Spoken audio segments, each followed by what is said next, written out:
So, as I was introducing, so you are joining us, Yukini, and you Yes. were diagnosed later in life with ADHD, which is becoming more and more common as we better understand it. Um, my name is Aubrey Page. I'm the CEO of the Change Starts Here Collaborative, and we work with parents and professionals to help educate them and support them in working with individuals with brain-based disabilities. And of course, Right. ADHD is one of those.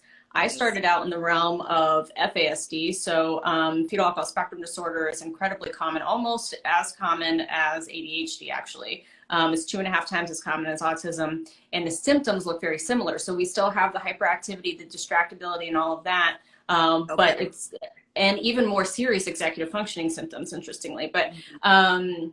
But it just presents a little bit different. So you can't handle it the same way. There's different interventions and different approaches, and so trying to work with families to educate them on that. And then I'm like, this works for all brains. The point is that Yeah. we're addressing the brain where it's at, which is what you promote also. So I want Right. to hear a little bit more about your experience and getting to your diagnosis. I'm being presumptive in assuming that there were things in your childhood that you were like, and then it was not figured out until later in life that this is potentially the cause. And so kind of take us on that journey for you.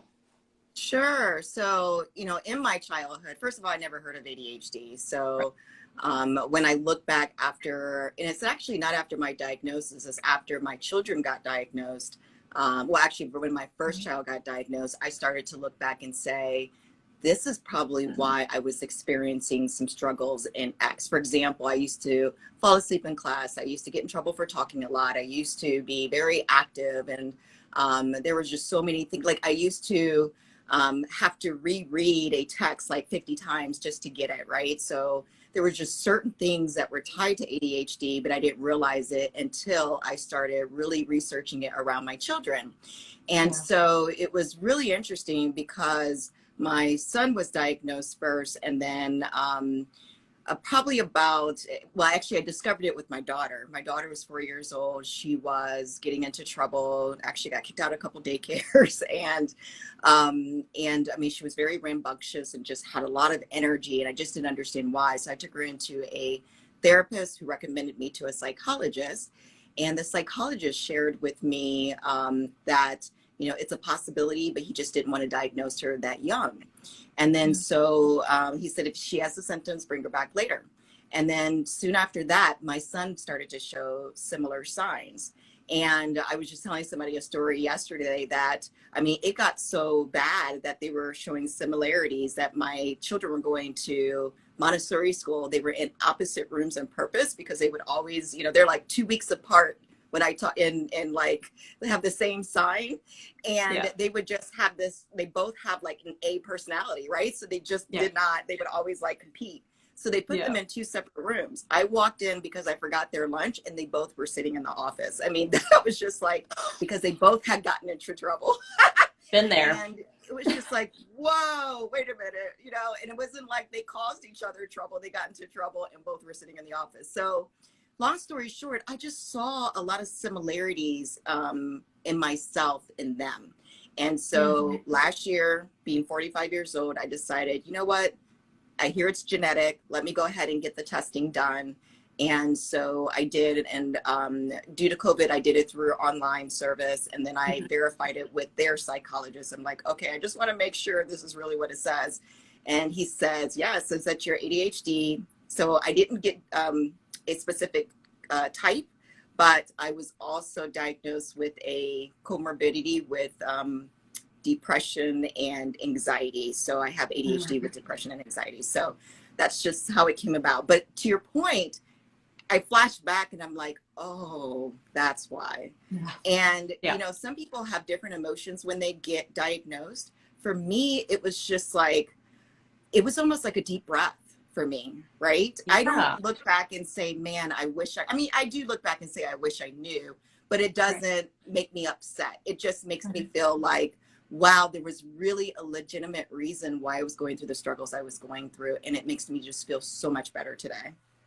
Yeah, I think that's so I've talked to several people who have had late diagnosis of all sorts of neurodiversity, and a common thread is I feel like there wasn't anything wrong with me now. Like there's a causal factor, and instead of me being like a bad kid, it now is my brain just worked different, and like I can see Right. it differently. And so that's why I hope for diagnosis for our kids also, so that it's the same thing. So that instead of saying, well, why can't you just sit still? We can say, Right. okay, I understand that's tough. Let's do fidgets. Let's do, seating arrangements, whatever. And I'm hoping that it takes away, because the other thing you mentioned is comorbidity with depression and anxiety, which is also very common in neurodiversity. And so if we're putting people in situations where they're having to, mask to be neurotypical, and Right. then that's a lot of pressure, it's a lot of weight. And so hopefully we can kind of make the gap bigger between neurodiversity and comorbidity of mental health diagnosis is like at like 95%. It's like really high. And hopefully help have our kids more accepted as to where they are. But that it's not just us as parents, right? There's also a lot of advocacy with school. And so you're advocating with your kids' school, I'm assuming, if you're catching them in the principal's office all the time. No, Now right. you're saying, okay, we know the why behind this and we got to change things up accordingly. So what was that like for you? Now you're like, okay, this is me too, but now I'm advocating for my kids. Does that almost make it like more of a personal fight? It was a personal fight from day one. So I was very frustrated when my children were getting in trouble, because in my heart, I knew there was just something up. It wasn't because they wanted to. They used to be upset about getting into trouble. They were wondering, even at that age, why were they doing the things that they were doing? And Yeah. I felt compassion for them. And I felt like, yeah, and don't get me wrong, it was frustrating for me because I didn't know what was going on as a parent. And it's like, did I do something wrong?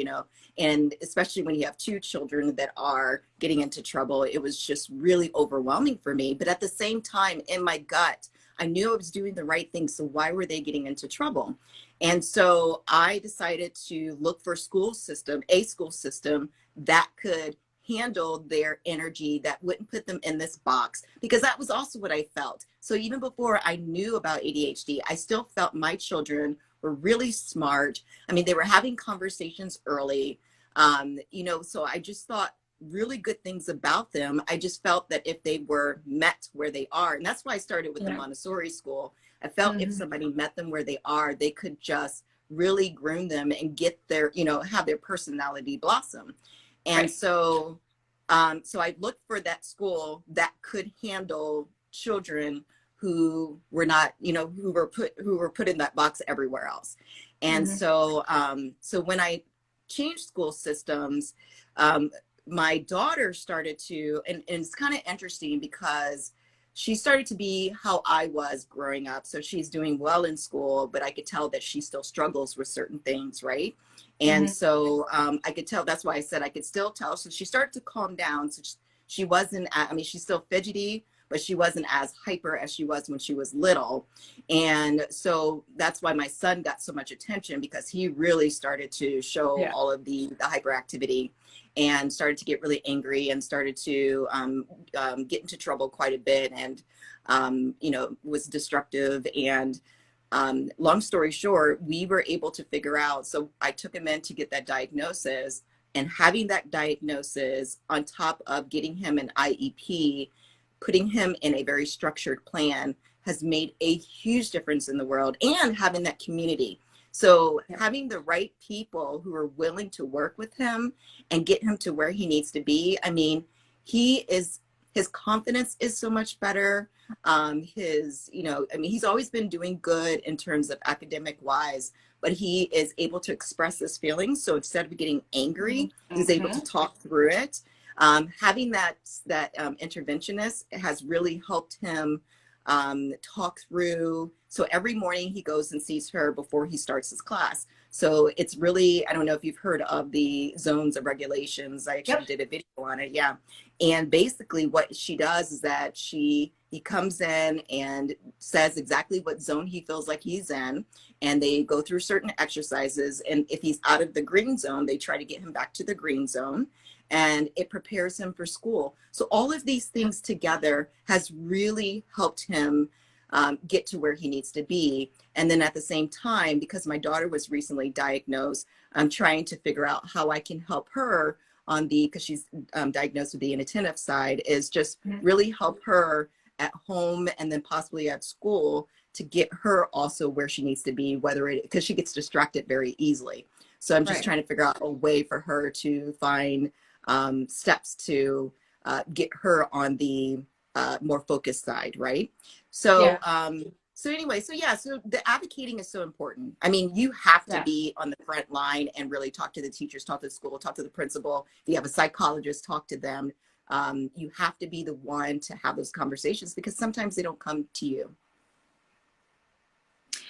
Yeah, well, and I think that that's, so I'm a foster parent, and so I have kids that come into my home who have had several placements, and I'm like, oh, wow, we missed a big aspect of their education needs on, like, okay, maybe we have an IEP, but like we are totally moving in the wrong direction for this kid. But because a kid needs to have that person that's like knocking down doors and emailing all the people, because even with teachers with the best of intentions, they still have 25 other kids. And so we have to be that person for the kid to say, no, we tried this. Listen, we tried it. We did what you said. It did not work. We have to come up with something. Maybe let's do what I said the first time. That's exactly right. But yeah, so and everything you're describing is finding different ways to meet your kids where their brain's at and help them find ways to be successful within what they already have strengths in, which is the whole thing. That's the whole thing. But society tells us kids should act a certain way and respond a certain way, and so we get lost in that. And you know. And we do. And that's part of the problem, part of my frustration, right? And that doesn't just go for teachers. And I mean, you talk about society, so that covers everybody, but that doesn't just go for teachers and educators. That goes for parents too. And, you know, like I shared the other day, I can't do the same things that my parents did. It worked on me, but it does not work with them. There's some flexibility that's involved for, I can't even treat my children the same way because their brains are functioning differently. And so that's important for parents to realize, is that they have to be okay that some things are going to be different per child and different the way you grew up. And you have to also be okay that when people look at you and say, well, I would do this, or I would put them in the corner, or, you know, why aren't you doing that? I mean, I remember walking into a Walmart, and there was a retired teacher there. My son was having one of his episodes. And the first thing she said is, if you were in my classroom, you wouldn't be acting this way. You know, love those type of things, right? And, you know, and then it was before I got him diagnosed and I knew what was going on. So, you know, as a parent, you're like, you know, it's like, it was overwhelming, right? Now I have a comeback. But, you know, it's like, so you have to be okay with being flexible with your children and not doing the same thing everybody else does. Another question that's popped in my head as we've been discussing, how do you feel that, I've heard a lot of people who are hesitant to get the diagnosis because of labeling, but you and your children all have the label. So do you feel like that's been beneficial? Is it worth it? Oh, absolutely. So I completely get it. So, and, you know, I grew up with parents, especially my mom, who was very open about everything. She's just a very open person. So I never had shame on discussing certain topics.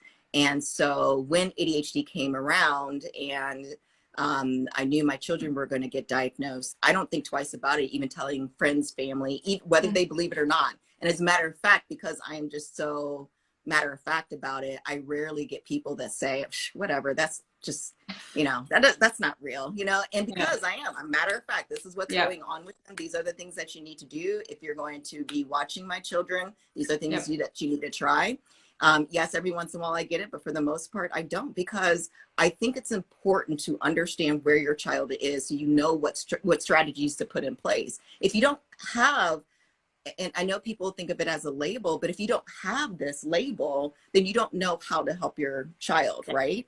And Yes. on top of that, unfortunate, well, it's not unfortunate. You have to have that label to get to qualify for certain, what do you call it?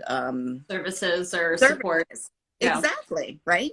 And Yeah. they're not going to just give him an IEP unless he continued to really be destructive and had issues. They Is may do not that. ideal. But it's a lot easier when you have that diagnosis to be able to get on a 504 or IEP and really put out a plan together. And there are also benefits when you go to like college. There's scholarships out there. I mean, people don't Mm-hmm. realize having these diagnoses, regardless of what your diagnosis is, can really open a lot of doors to help you benefit in life, and it's okay.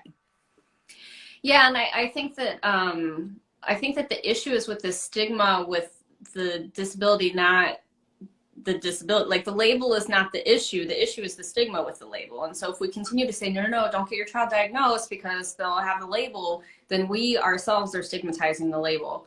And so as we continue to see, and you know, ideally we can have a kid at school and they have whatever symptoms and we can get them an IEP based on symptoms, but that is just not how it works.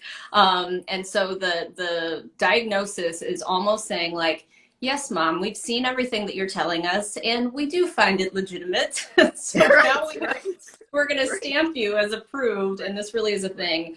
And it definitely helps you advocate. And I live in Ohio, and we ADHD can be a qualifying condition for DD services if the needs are enough. And there's all sorts of like social groups and all that stuff.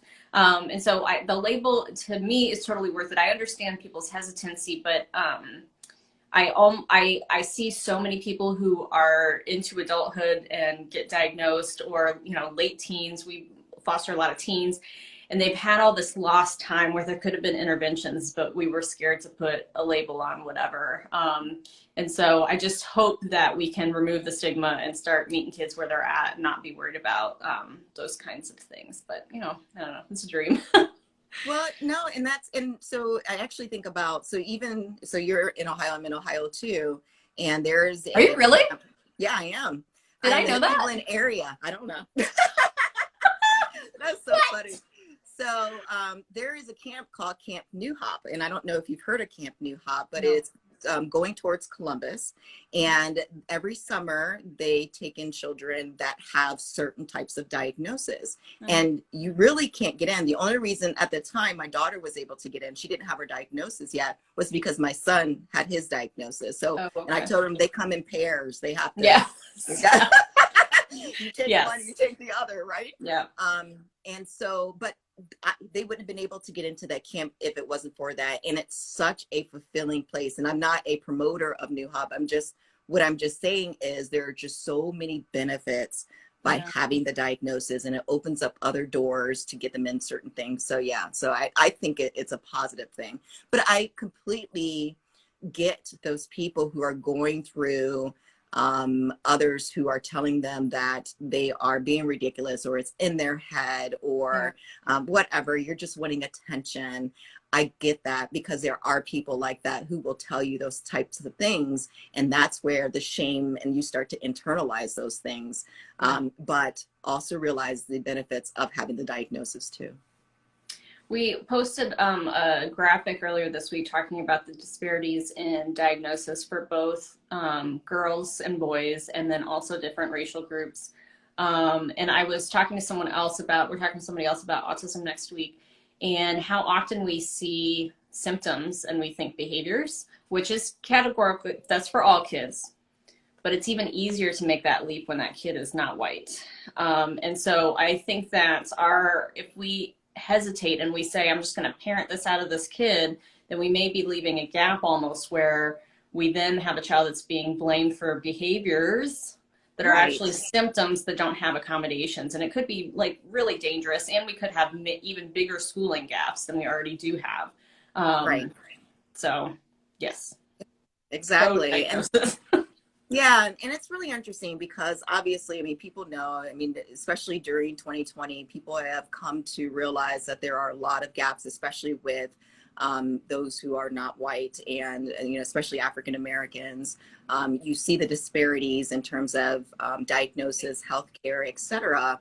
And that's why, that was another reason why I was very conscious about that, because of the color of my skin, or color of the skin of my children. I wanted to make sure I was going to be putting them in a school system that was going to support them, for being people. For their wholeness. Exactly. And I did not, and I really was clear. I really made sure that when I looked at school districts, I wanted to see what the ethnic ratio was and what type of support that they get. So I was very conscious about that, because I knew it was going to be a hard journey in the beginning. And I wanted to make sure that he was with people that was going, well, both of them at the time, that they were with people that were going to just get them and support them and get them to where they needed to be, regardless of the color of their skin. And so, and this district does that for us. Oh, that's good. I mean, that's good. I don't hear that very often, so that's good. Yeah. But you have to do that research. That's part of the advocating, right? Yeah. It is so often we fight. I mean, unfortunately, we decided to homeschool based on that fight that I had made for too long. But it was, you know, similar battles of like, you're only treating what you want to see about this child. And that's not meeting our needs. So I'm glad that you guys found a district that did that, because it's hard. It's hard. I'm hoping as we get more word out about neurodiversity, we can make that a smaller gap with awareness for educators. So a lot of people come from a traditional schooling model who say, like, this is the expectation for this grade level, and, you know, behaviorally, academically, whatever it is, and there's not any room for fluff, any neurodivergence. Right. And so, yeah, we got to break through those barriers. Well, thank you. I'm sorry, we took more time, but I think it was a good opportunity to discuss the what it's like for you as a parent, realizing that you maybe also have some neurodiversity, and also what it's like to balance that with the diagnosis. This is a question that comes up a lot with a lot of different diagnoses.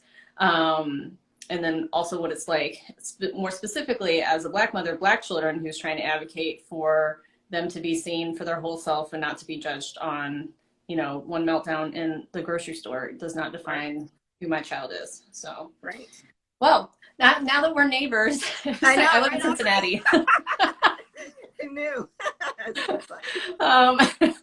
Well, thanks for joining me for this discussion. I'll post it and then we'll share it, okay? All right, Aubrey. Have a great day. You too. Bye. Bye.